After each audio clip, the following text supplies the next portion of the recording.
गोरी कभी पहले से ही एक आम का पेड़ कब्जा करके रखी थी। वह अपने दोनों बच्चे के साथ दिन भर पहरादारी करती थी ताकि कोई चिड़िया आम तोड़कर खा ना सके।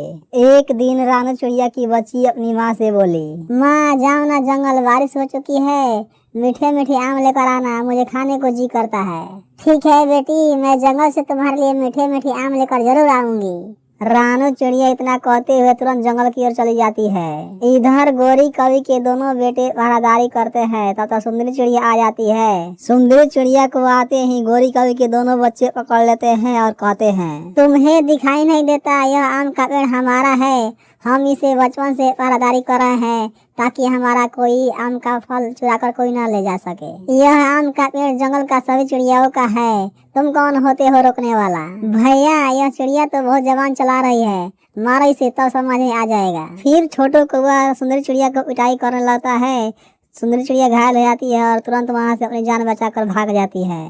कुछ दूर जाती है तो एक पेड़ के नीचे बैठकर आराम करने लगती है और सोचती है, बहुत मुश्किल से मैं अपना जान बचा कर आई हूँ, आज तो गोरी कवि के बच्चे हमें मार ही डालता। सुंदरी चिड़िया यही बात सोचती है तब तो रानू चिड़िया आ जाती है। सुंदरी चिड़िया को पंख में खून देखकर रानू चिड़िया पूछने लगती है, बेटी तुम्हारे पंख से खून क्यों निकल रहा है? क्या बताऊं आंटी, गोरी कवि के दोनों बेटे ने बहुत मारा है, मैं किस तरह अपना जान बचाकर भाग कर आई हूँ। मगर गोरी कवि के बेटे ने तुम्हें क्यों मारा है? वो जंगल के किनारे वाला आम का पेड़ गई थी, जैसे ही हमने आम तोड़ने को चाहा, गोरी कवि के दोनों बच्चे ने हमें पकड़ लिया और खूब पिटाई किया, मैं किस तरह अपना जान बचाकर भाग कर आई हूँ। लेकिन वो आम का पेड़ तो जंगल का है, हम सभी चिड़ियाओं का हक है खाने के लिए। फिर रानू चिड़िया वहाँ से उड़कर चली जाती है और कुछ दूर जाती है तो देखती है सच में गोरी कवि के दोनों बच्चे पहरेदारी करते हैं लाठी डंडा लेकर। फिर रानू चिड़िया वहीं पर कर देखती है और सोचने लगती है, जितना अत्याचारी करना है उतना अत्याचारी कर लो, एक दिन ऐसा सबक सिखाऊंगी कि जंगल छोड़कर भागना पड़ेगा।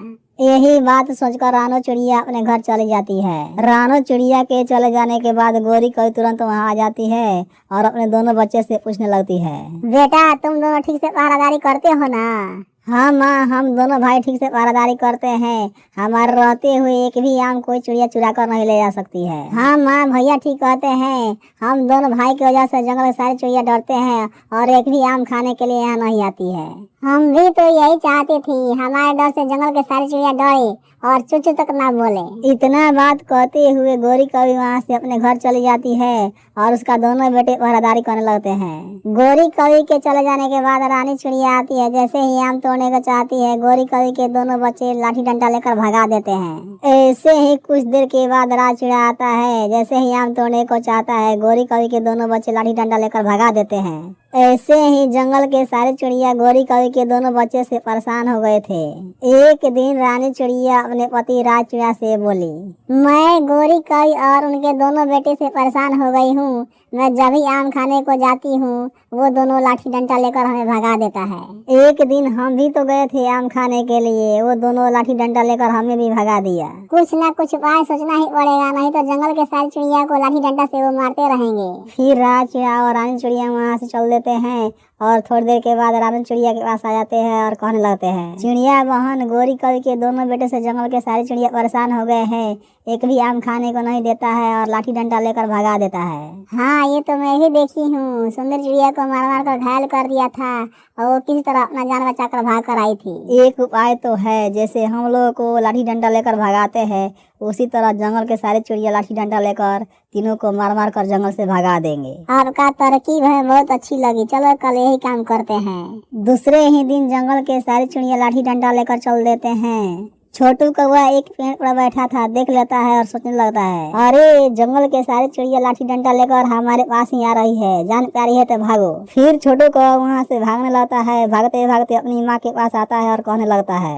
माँ माँ जान प्यारी है तो जल्दी भागो, जंगल के सारी चिड़िया लाठी डंडा लेकर हमारे पास ही आ रही है। जंगल के सभी चिड़िया हमारा क्या बिगाड़ सकते हैं, मैं क्यों भागूं? नहीं माँ, जंगल के सारी चिड़िया गुस्से में है, जान प्यारी है तो भागो, नहीं तो मरने के लिए तैयार हो, मैं चला।